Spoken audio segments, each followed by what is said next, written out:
Because if you're anxious, you fritter away the energy that you could have being alert, prepared, engaging with your life, and creatively trying to figure out what to do.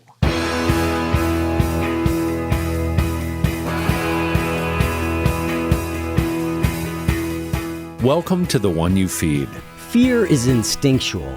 It's like a cobra in a box of kittens. It grabs our attention and it won't let go. But anxiety, that's something else. It's the ghost of fear, haunting us long after the danger is past or before it even occurs. In today's conversation with Martha Beck, we explore why anxiety can't simply be silenced. It has to be replaced. Replaced with creativity, curiosity, and a deep kindness towards ourselves. And when we do that, something important begins to happen. Life starts to feel like something we can actually live rather than just survive. I'll take any opportunity to talk with Martha. I think she's one of the most gifted and thoughtful teachers we have today. I'm Eric Zimmer, and this is The One You Feed. Hi, Martha. Welcome to the show. Oh, Eric, it is so good to be back. I love this podcast. Oh, thank you. Well, I love talking with you. It's a pleasure to have you on, and it's nice to see you again. We're going to be discussing, at least part of the time, your latest book, which is called Beyond Anxiety, Curiosity, Creativity, and Finding Your Life's Purpose. And I'm sure we'll veer kind of all over the place, but that may anchor us. Great. But before we get into that, we'll start the way we always do with the parable. And in the parable, there's a grandparent who's talking with their grandchild, and they say, in life, there are two wolves inside of us that are always at battle.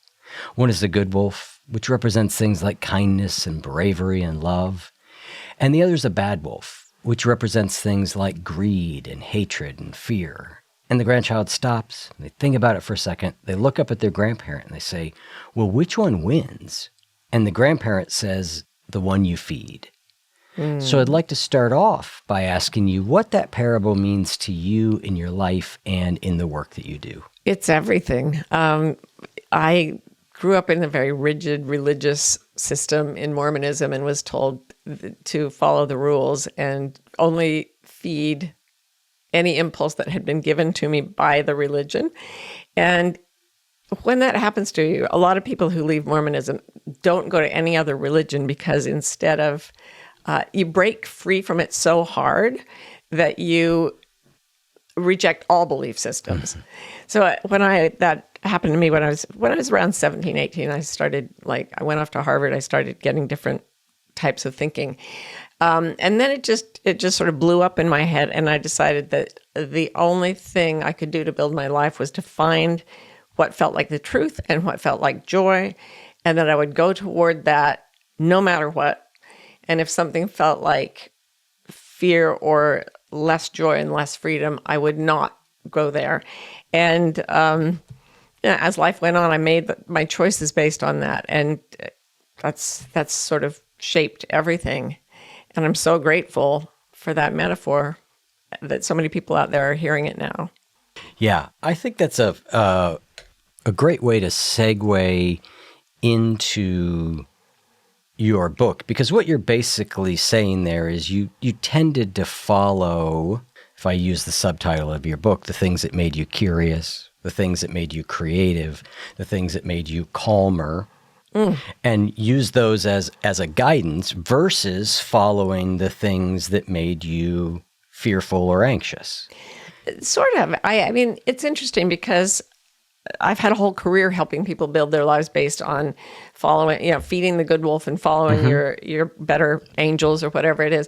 But I also had very high anxiety, and a lot of people that I've worked with and people that I've known as friends, very creative people, had tremendous amounts of anxiety. And I didn't see that always as part of the bad wolf. It was because it's so innocent to be afraid in a world where things go wrong and where we all know we're the one animal that knows for sure we're going to die. Yep. So I thought anxiety was just part of the human condition. And so I didn't steer away from it the way I have learned to. It wasn't until I started living by this code of absolute integrity, and I wrote a book called The Way of Integrity, because I came to find that if I only did things that felt aligned with all the parts of my being, body, heart, mind, soul, if I just always walked the line of truth there, then I wouldn't feel any psychological pain, which has been true for me. But people came up to me after I wrote that book and said, I'm living in total integrity, but I'm afraid all the time.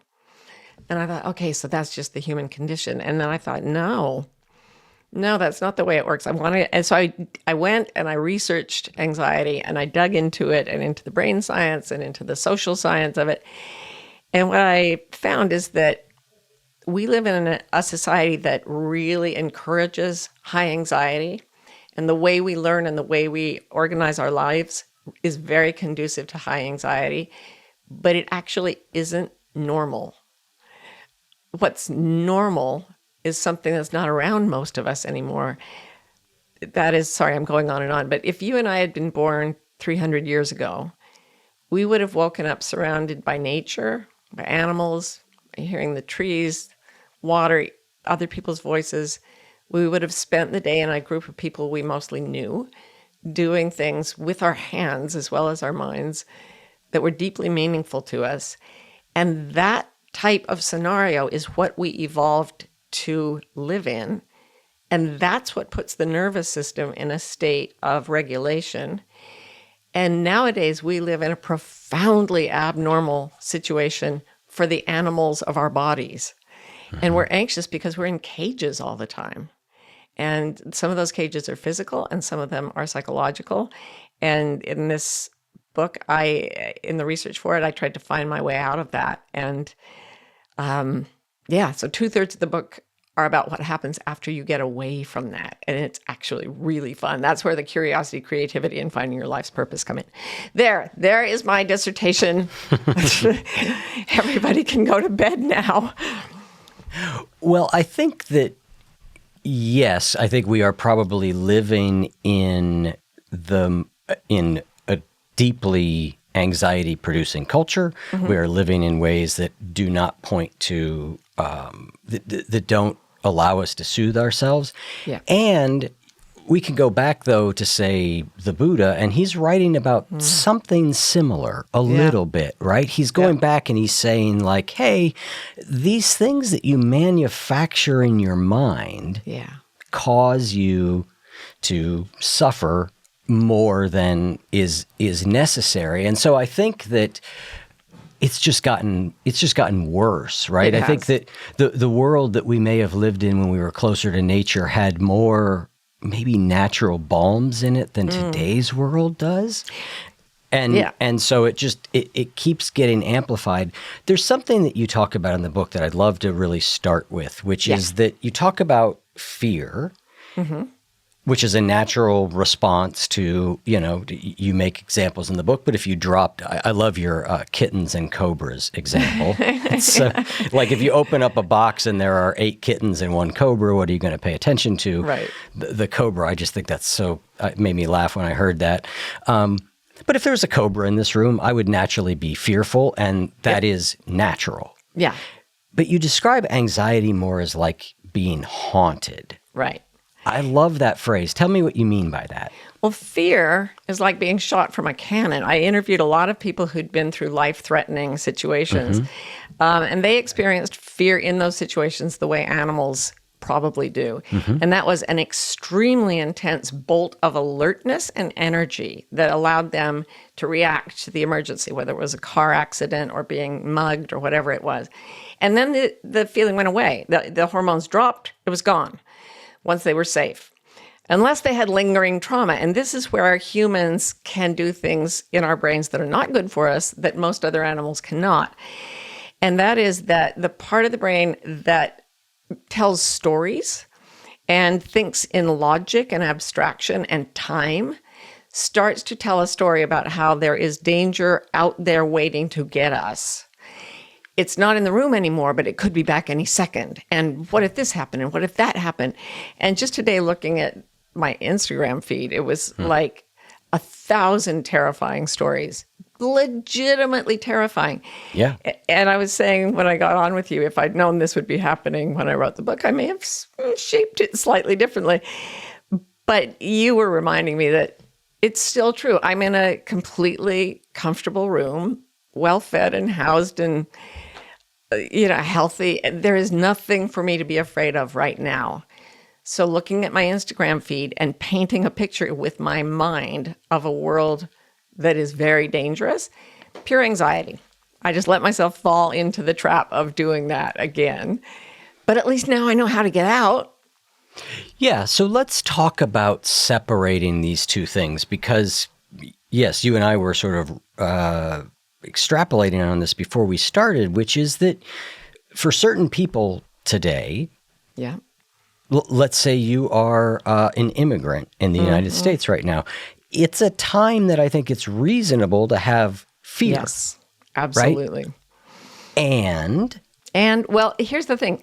That bolt of fear that fills the body with cortisol and adrenaline and everything, that's only for things that are physically here and now. And it's so that you can fight, flee, or do whatever. Then there is alertness and awareness. So I said other animals don't have anxiety because if there's, if your dog or cat is in a safe room, they relax, they save their energy. I've watched an antelope get charged by a lion and it took off running really fast and the lion gave up and just stood there and panted and the antelope stopped immediately and went back to grazing. Like you don't waste any energy on that adrenaline response unless you absolutely have to.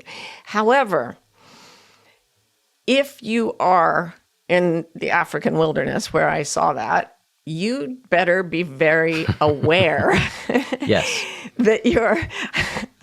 I remember, excuse me,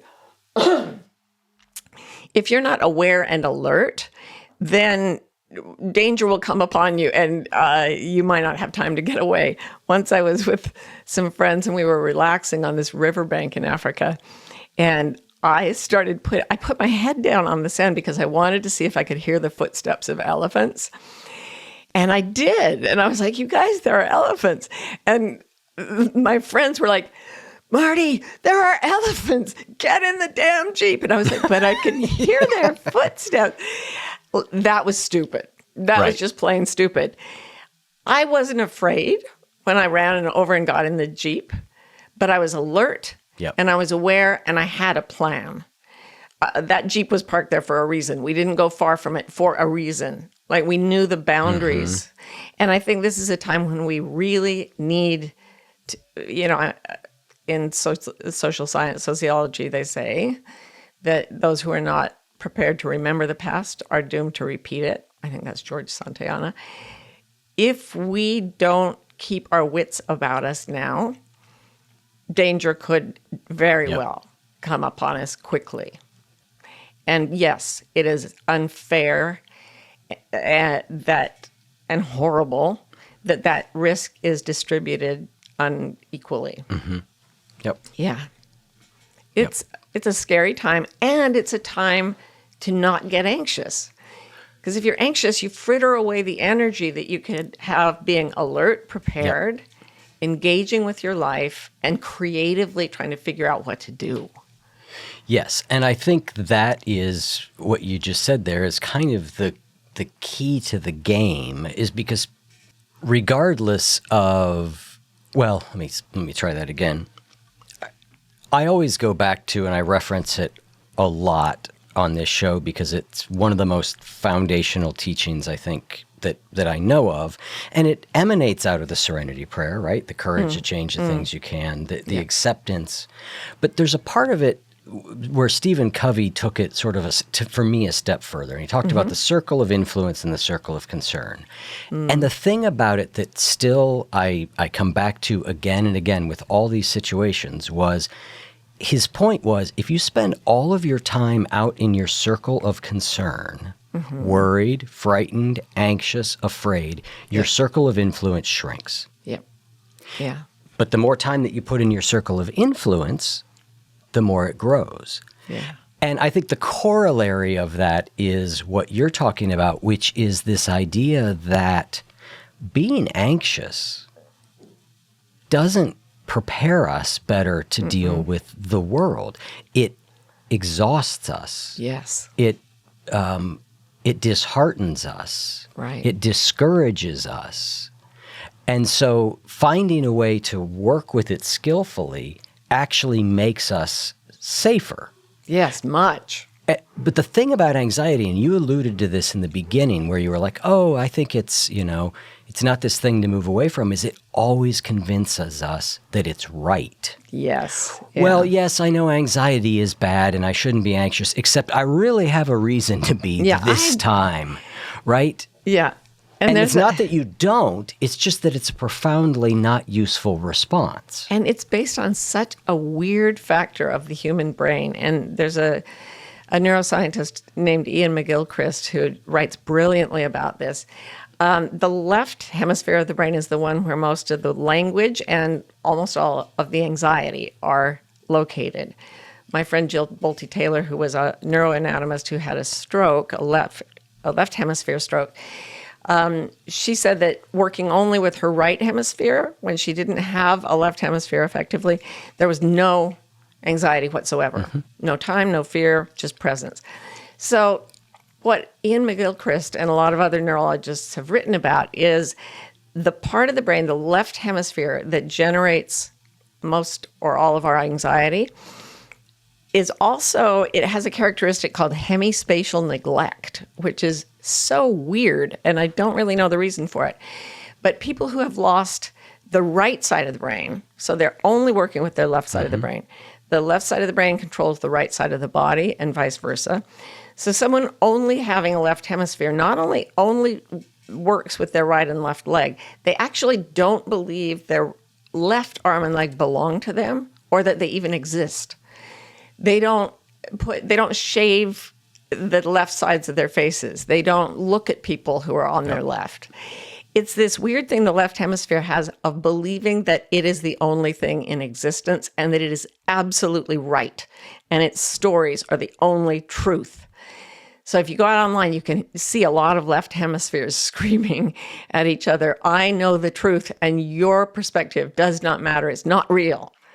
And that was a really amazing thing for me to study because it describes so much of what I see going on as people anxiously shout at each other. But it's a very bizarre kind of mental illness, really. And Ian McGilchrist says we act like people who have had a right hemisphere stroke. Yep. So it's very weird. Yeah, we did a fascinating episode. It's been several years ago, but we had Jill Bolte-Taylor on. Right. We also had a friend of mine. He was originally like a coaching client, and just over the years I've gotten to know him, who did indeed have a right brain injury. Wow. And still has a right brain injury. And his recovery has been all about how does he sort of rebring that right brain online. Wow. So he's kind of the opposite of Jill, right? Yeah. He was Jill's opposite. And I love the way when you talk about this, you do the standard disclaimer that I think is worth doing real quick, which is so that all the neuroscientists can settle down. Oh, yes. Which is that, look, of course, we are all using all parts of our brain. Brains connect. There's networks. It's not as simple as saying this part of the brain does that. Right. And there are, the split brain experiments and all these different things show us there are very different ways. And I think that the point is not to be, some people I think get all into like should be all the right brain. And no, it should be the whole brain. The problem is that we are oriented in one direction 98% of our time. It's sort of like when we talk about being present. People are like, what, are you just supposed to be present all the time? And I'm like, no, try it. Like, let's try and get the ratio to like 10%. Like, like if I could get to 10% present, I would take it. Like I just need to move in that direction. And I think it's the same thing. Like we want to move in the direction of wholeness. And I wanted to talk about this because you recently talked about this very eloquently, and it's going to take me a second, but actually I'm going to let you do it. Because you were talking about like the idea of breakdown and a breakthrough. Mm-hmm. And then you went to talk about the double slit experiment. Ah, yes. And so kind of walk me through this, because I think this is really important.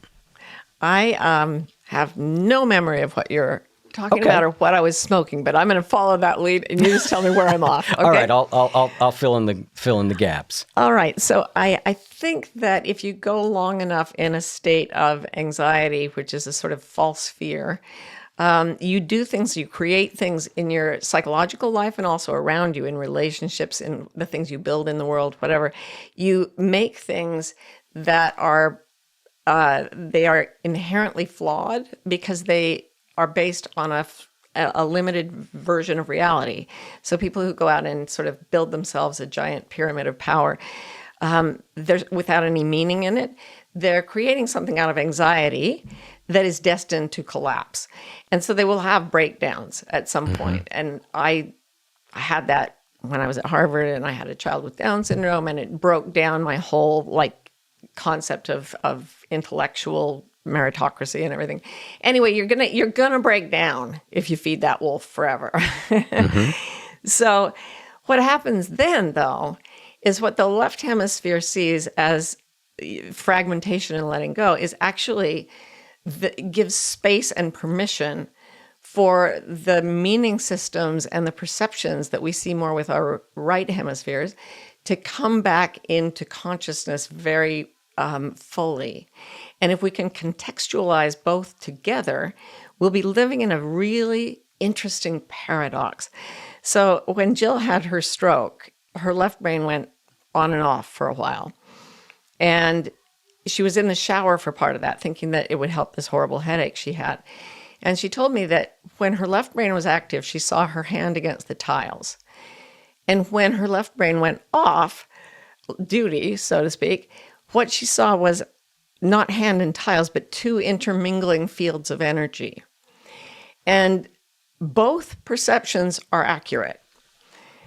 So the double slit experiment pertains to this in that way back in 1923, so it's been more than 100 years ago, someone designed this experiment where if they shot little photons through a screen that had two slits in it, it would behave like water. If you threw two buckets of water through two slits, they would make a certain pattern where the water would disperse differently, but then come back together after it went through the slits. Then when they tried to observe this process, what happened was completely different. The photons went through the two slits and created two perfectly vertical straight lines, as if you'd shot a number of bullets through a screen. So the one interpretation of this, and has been the paradox of matter for as long as I've been alive, is somehow when consciousness is not observing, or we're not measuring what is happening to particles, they're just waves of energy. What Jill saw with only the right side of her brain. When we're observing them and controlling them, the probabilities of that energy cloud collapse into a point, and it looks like solid matter. It behaves like solid matter. And we are living in both realities all the time.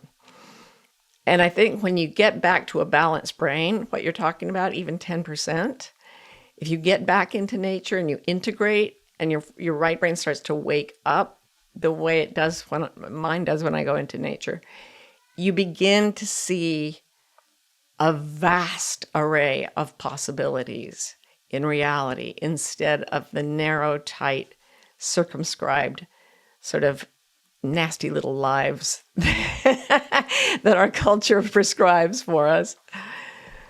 Yeah, that's kind of it. In my Zen training, we talk about this in the sense of the relative and the absolute. The relative is a good example would be think of my hand, right? My hand, I could just describe it as my hand, and it is 100% my hand, and it does things that hands do, and luckily it works well, and it's all that, and that's the relative view. Yeah. Or I'm sorry, that's the absolute view. It's the hand. It's a whole thing. Okay. There's another view that is 100% true at the same time, which is that these are all separate fingers. Yes. And these fingers are not the same as each other. This finger is different from that finger. That's different from that finger. And so what the physics pointed to, what the spiritual traditions have pointed to, is that there are indeed these two views of the world. Yeah. One is that everything is one unitary whole thing. And the other is that there's all this division and separation and fear. Right. And at least what Zen teaches is that the fully realized view is that you can see both at the same Yes. time. Yes. Now, most of us are not fully realized. So, but what I think we can do, and I'm going to tie this back to breakthrough and breakdown in a second, is I do think that even if we're not fully realized enough to see that all at the same time, we can learn to switch back and forth. We Yeah. can go, when we're looking at it only this way, there's another way. Let me look over that way. Right? And we can do that. And I think that as we look at the world today, or honestly, our lives at any point, we can see all the things that are kind of wrong, the breakdowns that are going to happen, all of that. And we can see that there's a breakthrough that's possible, and that neither of those things is right or wrong to the other. It's the holding both, or at least, as I said, being able to switch back and forth, at least try to switch back and forth. I think you can get to the point where you hold both things at once. I think it takes, that's why Zen masters like you. I think you can, yes. Yeah. Yeah.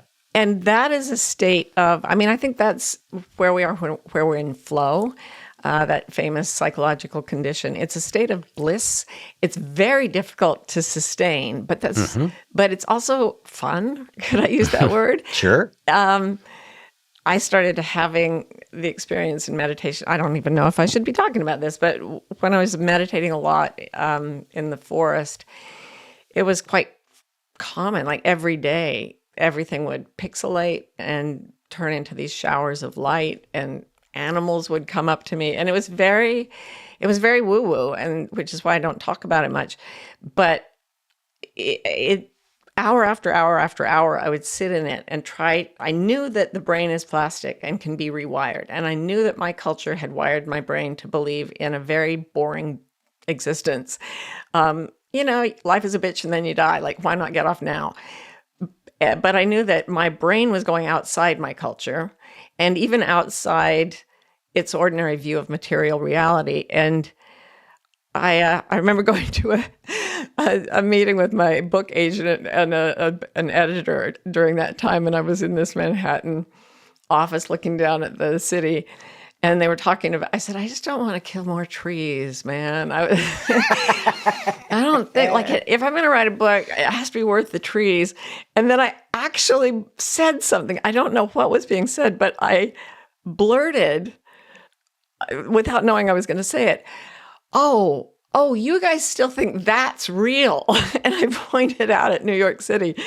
And what I meant was just the buildings. Of course it's real, but there was a blaze of energy, of the life energy of consciousness of millions of humans. And I was like drunk on it. It was so huge.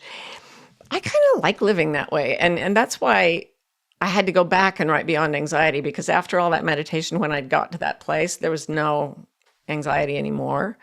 And I had to sort of backtrack and figure it out. I don't know what you plan to talk about in this podcast, but I'm enjoying this. We're good. Although you've just now, I just turned my book into the publisher about a month ago, and now I'm like, is it worth the trees?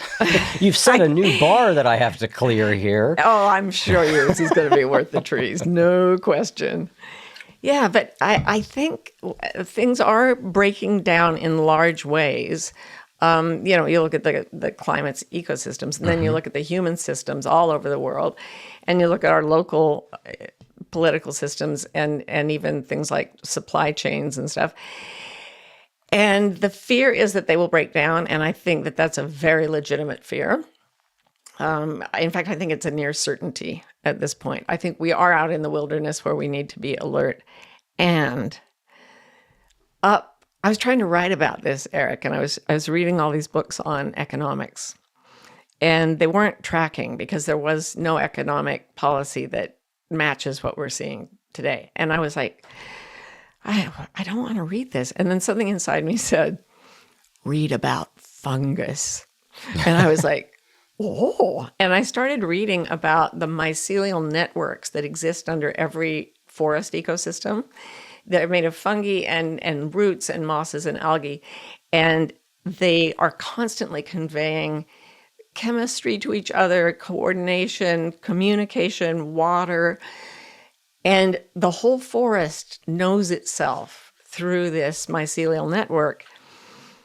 And I believe that there is something similar coming up. It's like a city has been shattered, and through the stones of the fallen buildings, a forest is rising that is made of a new way of living, and allows us to be a new kind of human. And I think that's pretty cool. Yes, I think there is both those things. Like you said, there is breakdown, and there will. It's the sort of the cliche of the Chinese symbol of crisis and opportunity. Right. Before we dive back into the conversation, let me ask you something. What's one thing that has been holding you back lately?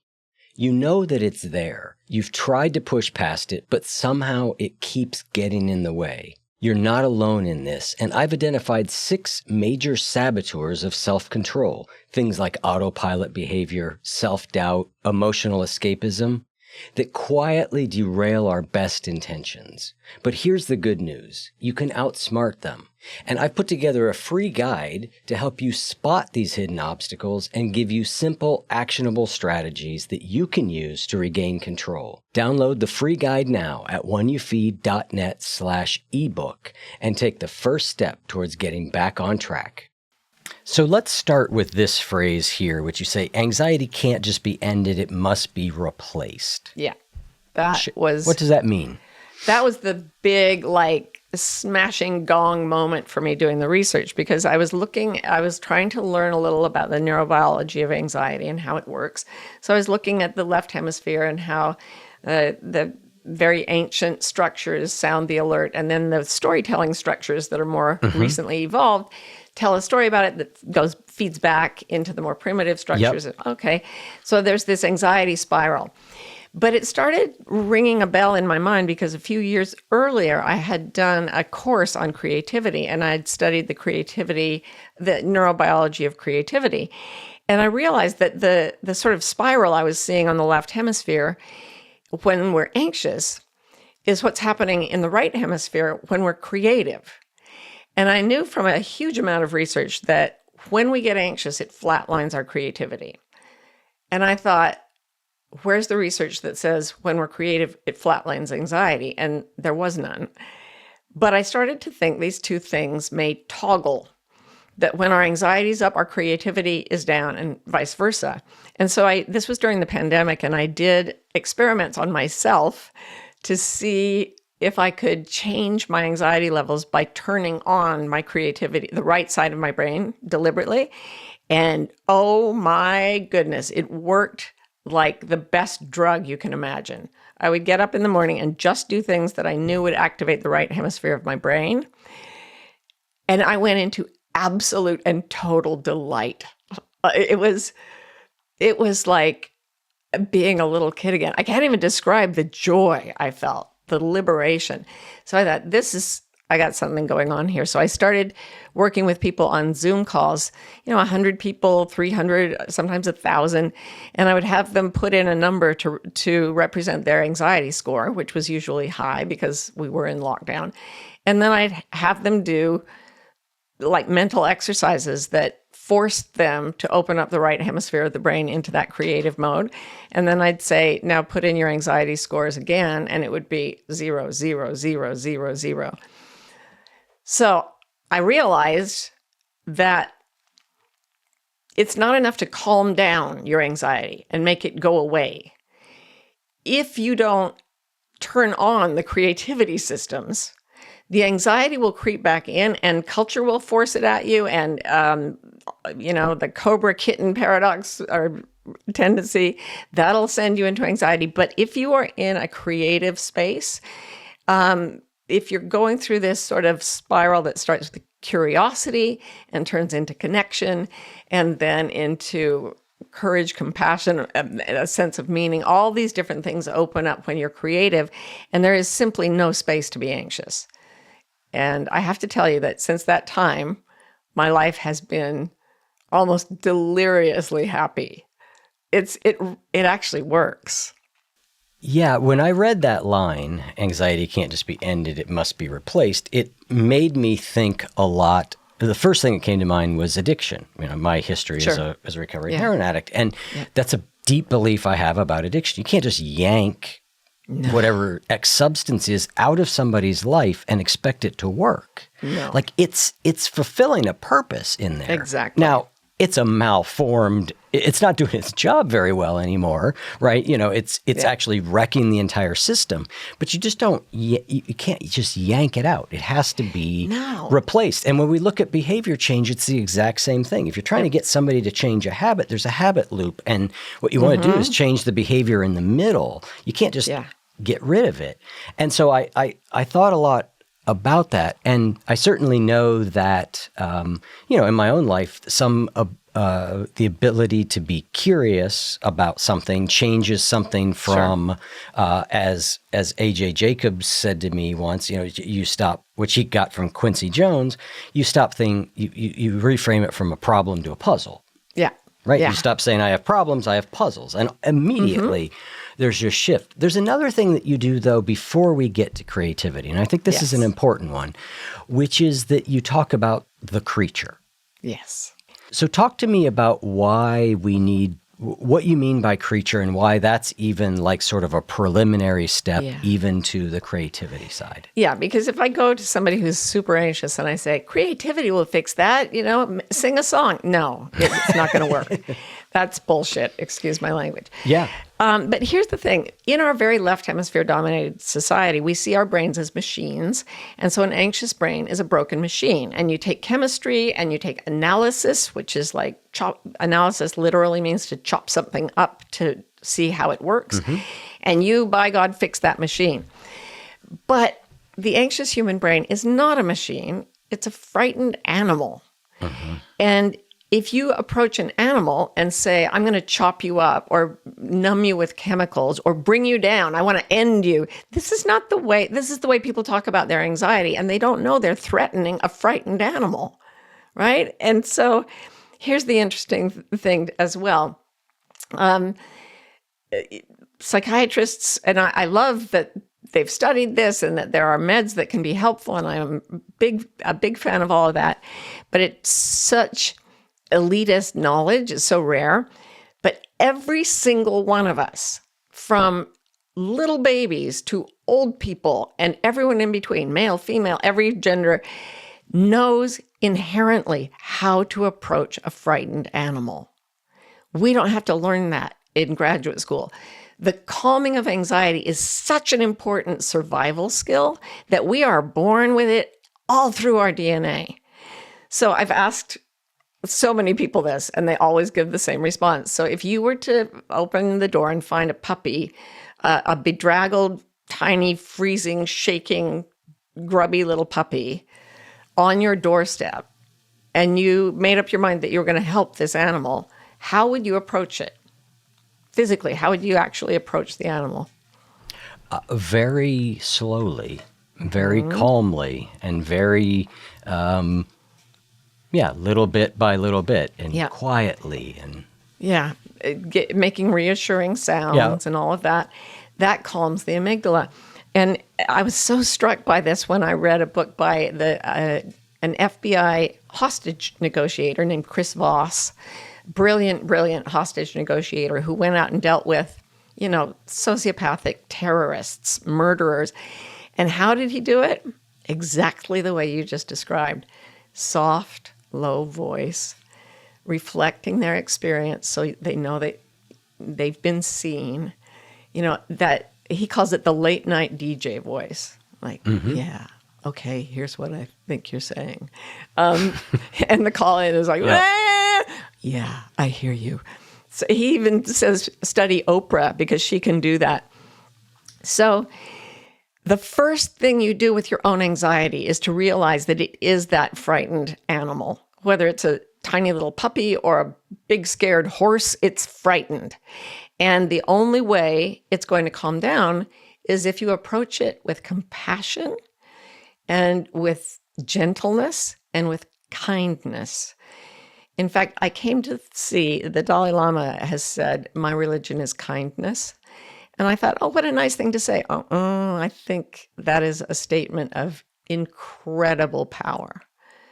Kindness to the self it's the balm that starts to soothe those jagged edges that we have inside us that we need medication or drugs or whatever. We're trying to soothe the pain. And the best soother for that pain is gentle, loving, compassionate energy. Giving that to yourself. Yep. So, yeah. Yeah, I think it took me a long years to come to similar conclusions. I think that CBT and even a lot of the Buddhist inquiry methods, all these ways of working with our thoughts have been an enormous gift that we have. And my experience is when the emotional level rises above a certain point, none of that works at all. Nope. It is completely, it doesn't work. And so the first step is, and the analogy I use, you're using frightened animal, but I think of like a child. Yes. Like once a 3-year-old has gone into full tilt, you can't reason with a 3-year-old at that point. You can't be like, now, look, it's good to share our toys. Sharing is really the basis of our culture. You've got to get the kid to calm down. Yeah. Then you have a chance of working with the stories. And I think it's the same with us. Like, if we can't calm down, no amount of trying to come up with the right thoughts or the rational thoughts or the helpful thoughts. And like you said, kindness is kind of the way to do that, because when we're not kind to ourselves, we just keep turning the emotional temperature up. I mean, that's what harsh self-criticism does. It just keeps turning the emotional temperature up. You're going in the wrong direction. And so, it's why, if you think about, and it's you get to it with the creativity. Creativity is a great way of redirecting the brain towards a learning different capability, but it can't do it when it's boiling. Yes, and kindness and the soothing of the parts of ourselves that are in legitimate pain is so important. And I've done the same thing you did, where I sat in meditation and I thought, okay, well, I can go past my fear and my sorrow and everything into no-thingness, right? And I did. I had a lot of mystical experiences. But I also realized, and partly being a mom does this for you, teaches you this, it's something that Jack Kornfield, the great meditation teacher, talks about. He talked about teaching someone who started to a man who broke down and started sobbing midway through this long meditation session. And the other students were really angry that he was disturbing things and everything. And he had been unable to sit still and hold at bay the memory of burying his 7-year-old daughter who had died. And the grief had hit him so hard.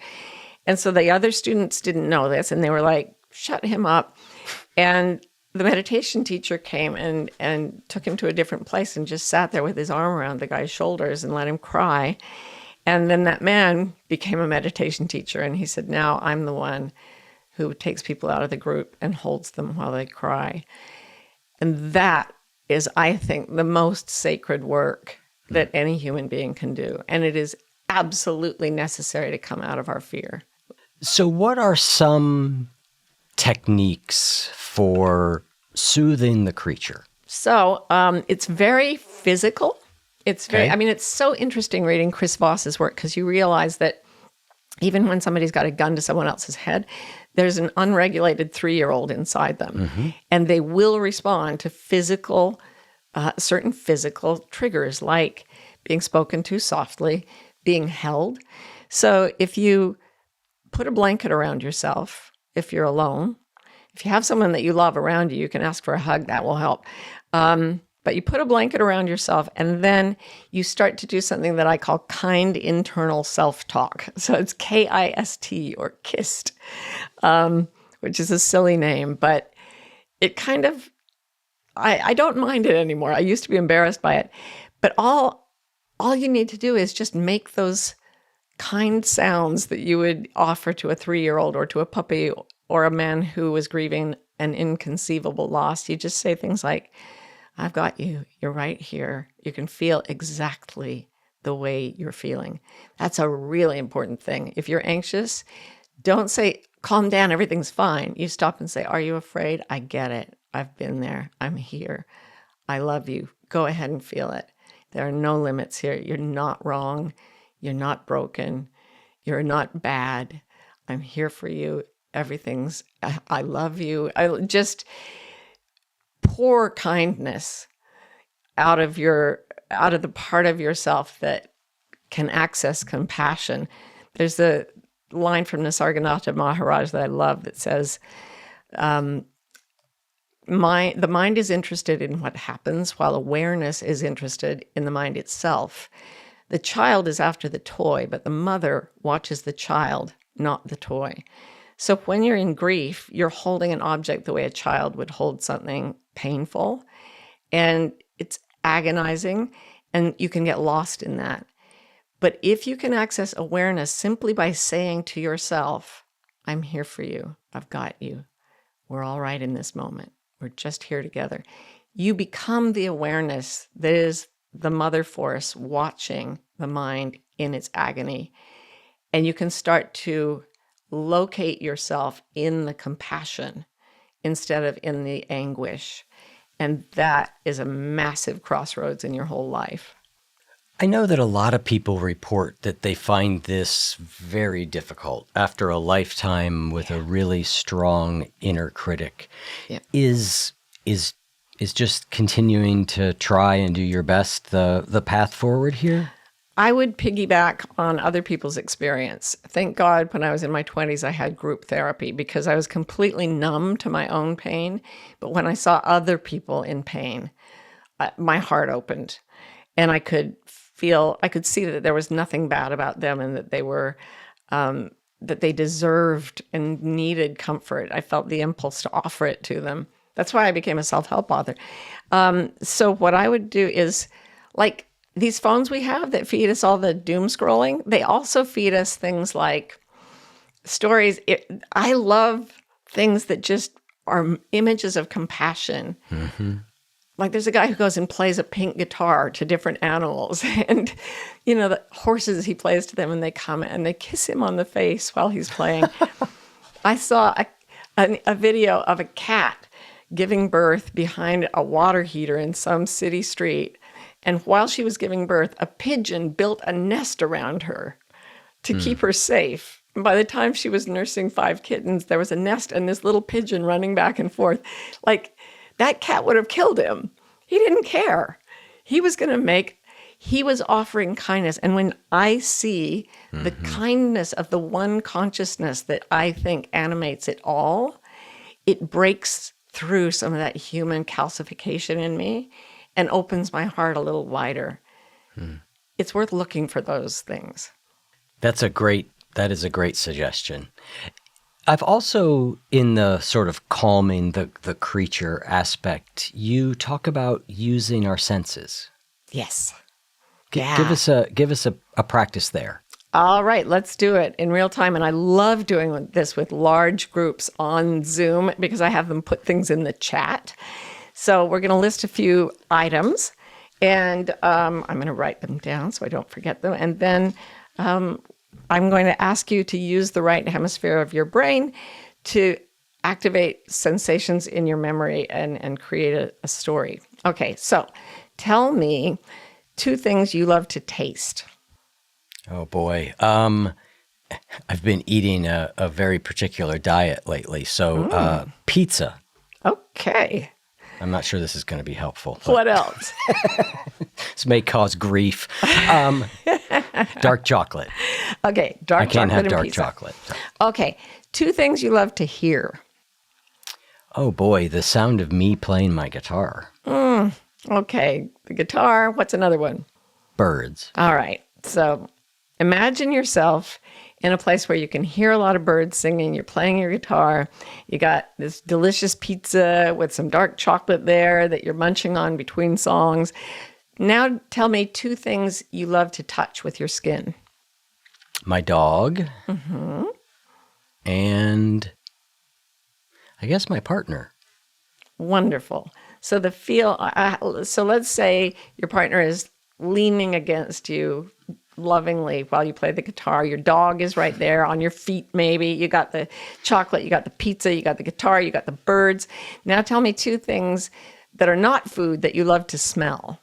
This is quite an experience I'm having here. Let's see. What do I love to smell?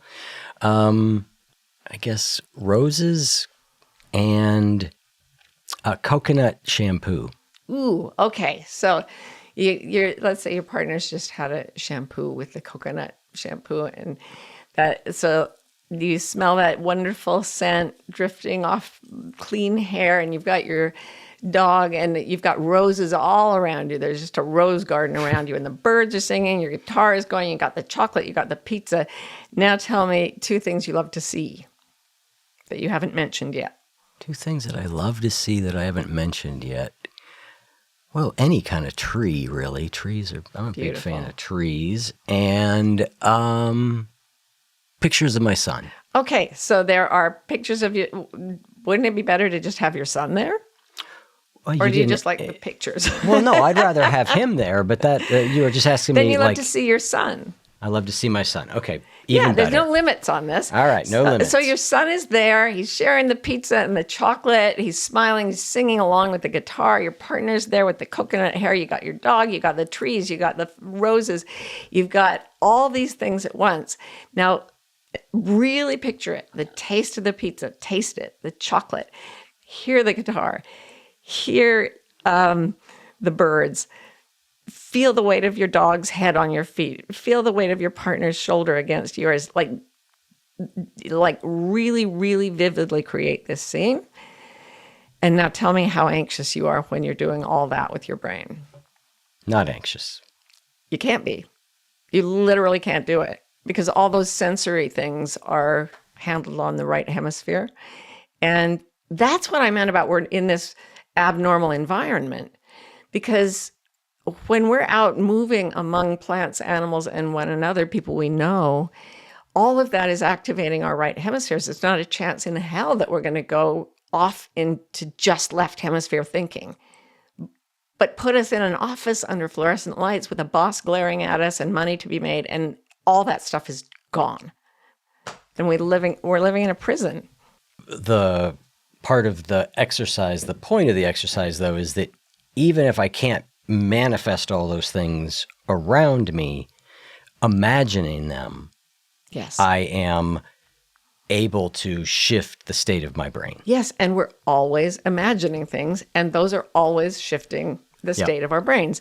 So most of us think, okay, this is going to go on the way it has, or this is going to get worse. Mm-hmm. We tend to remember our worst heartbreaks and injuries because we want to guard against trauma. So we're continuously projecting an image of a world that is very dangerous and very cold and very harsh. That's an imagined reality for most of us in most moments of time. Most of us are pretty much okay most of the time, but we're not in the okay. We're in the imagined terror. Yep. When you just did that, you weren't imagining something as opposed to letting go of real life. You were simply replacing what you usually imagine with what I was telling you to imagine. Yep. They're equally valid, and I prefer the one that makes us feel better. I prefer to feed that wolf. Yep. Well, I think about that all the time, this idea that we are a fair portion of what we would call our reality we are making up. Oh my God, Right? I believe almost all of it, yeah. Yeah, I mean, a lot of it. And so I always think about this idea, like, well, if I am sort of co-creating so much of reality, and I'm whether that's what I'm imagining, whether that's the stories I'm telling, whether it's the meaning I'm giving things, then which version of that is most useful to me? You know, which version is most useful? If if back to the double slit experiment, light is both a particle and a wave, which Yes. it is. Well, everything is. All Yeah. matter is both Yeah. particle and wave. Yeah. If that's the reality, then in any given moment, which interpretation is most useful for me? And obviously, I think we can say that it's probably more useful if I'm going to be living in an imaginary world, to be living in an imaginary world that calms me and soothes me and makes me better able to function in the world I'm going to then be in. Yeah, I couldn't agree more. And it gets even better than that. Because as what you imagine, you tend to create. And you can believe in the New Age manifestation thing, or you can just believe in directed attention. Yep. You're not going to create something you've never imagined. So by going into those parts of imagined reality that feel positive, you actually come up with the ideas that will allow you to make the best life you can have, to make amazing, fabulous things instead of just repeating what you've been taught to imagine by your culture. So yeah, it's not just a useful thing to go into it. It is fundamentally formative of the rest of your life. And that's what I mean by creativity. It's not about painting, singing, dancing. Those are all wonderful. But it is the creation of your life itself that your whole brain wants you to focus on. That's what I believe. And there's no anxiety when you're doing it. So we've talked about anxiety, we've talked about curiosity, we've talked about creativity, and then the last part of your subtitle is "and finding your life's purpose." Yeah. So that seems like a big last thing to tag on the end there. Not that you haven't been talking about life purpose for a long, long time. And we are at the, last several minutes of this conversation. But, Sure. But why did life's purpose come into the end of your search for how to work with anxiety? It's inevitable. So if you look at the two spirals that I talk about in the book, the anxiety spiral on the left side of the brain, it makes your life tighter and tinier. It makes you avoid more and more things. It pulls you inward and captures you. On the right side, when you go through a creativity spiral, it starts with curiosity, and then it goes to connection, and then it goes to whole new types of synergies, putting together information in new ways. And then it goes back to curiosity and into more connection. And it creates a spiral of creativity that opens you up instead of shutting you down. So the more you know, I mean, look at what you're doing now, like this concept of feeding the right wolf and the healing you've done in your life, you couldn't help wanting to reach other people who were also potentially suffering the way you've suffered. So it was part of your creativity spiral to start to create this in order to fulfill your own longings, your own desires, your own joy. And it's where Frederick Moichner, the theologian, said, your mission in life is where your deep gladness and the world's deep hunger meet. And you can't help wanting to feed the hungry when there's this fullness of joy that is generated inside you. And the more you help other people, the more it feeds the joy. So you end up in a cycle just similar to the one that has people trapped in their rooms shaking and trembling, only the opposite effect. It's like a mirror opposite in the brain, and it has exactly the opposite effect. And if you keep pursuing that, if you keep creating on a day-to-day basis, what can I make with today? It doesn't have to be art. It could be it could be a conversation, could be getting dressed in the morning. Whatever you create that becomes your right life, as it gets bigger and bigger and bigger, it morphs into your life's ultimate purpose. And you don't have to go looking for it. It shows itself.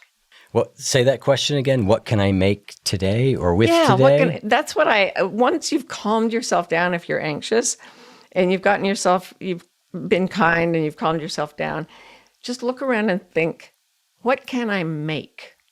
Instead of, oh my God, what are we going to do now? What are we going to make now? What can we make now?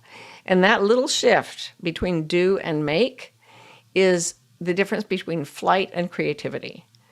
So every moment of your day is something you can potentially make.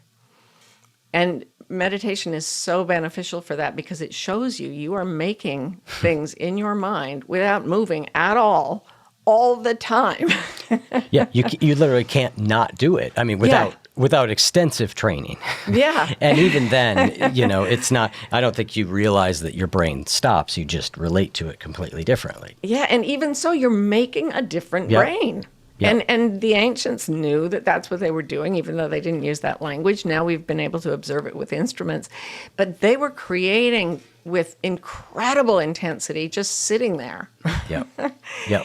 Before we wrap up, I want you to think about this. Have you ever ended the day feeling like your choices didn't quite match the person you wanted to be? Maybe it was autopilot mode or self-doubt that made it harder to stick to your goals. And that's exactly why I created the 6 Saboteurs of Self-Control.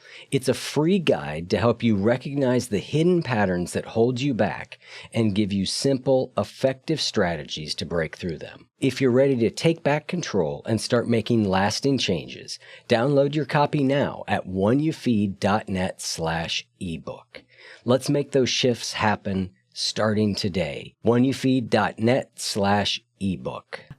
Well, I love that idea too, where you say that you essentially what you're doing is you aren't going out and necessarily tracking down your life's purpose. Nah. You are living your way into it. Yes, as I would releasing say, as the book is largely about, little by little, right? You live your way towards what that purpose is. And every moment that you free yourself from unnecessary fear and anxiety and come back into the present moment and think, what can I make now? Every moment you do that, your life's purpose is emerging like a spring that's been held down by a lot of rock. And every little bit you pull away, there's more flowing outward. And it just it starts to water a whole garden that you can't even imagine. It's a function of nature. And in the end, as with all flow, you're just riding along going, oh my God, I can't believe this is happening through my life, through my body, because I'm not really doing it on purpose any more than I'm making rainbows appear in the sky. It's worth going for. Well, I think that is a beautiful place for us to wrap up. You and I are going to continue in the post-show conversation where I want to ask you about what a sanity quilt is. Ooh. And who the kind detective is. Oh, yeah. All right. So, listeners, if you'd like access to that post-show conversation as well as ad-free episodes, a special episode I do for you each week where I share a teaching, a song I love, and a poem I love, you can go to oneyoufeed.net/join and become part of the community. Martha, thank you as always. It's a real pleasure to have you. It's an honor. Thank you so much.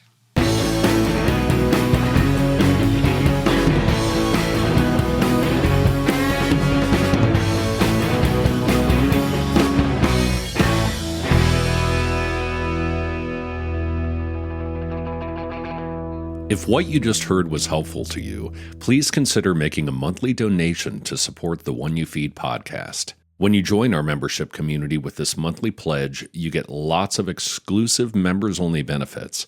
It's our way of saying thank you for your support. Now, we are so grateful for the members of our community. We wouldn't be able to do what we do without their support, and we don't take a single dollar for granted.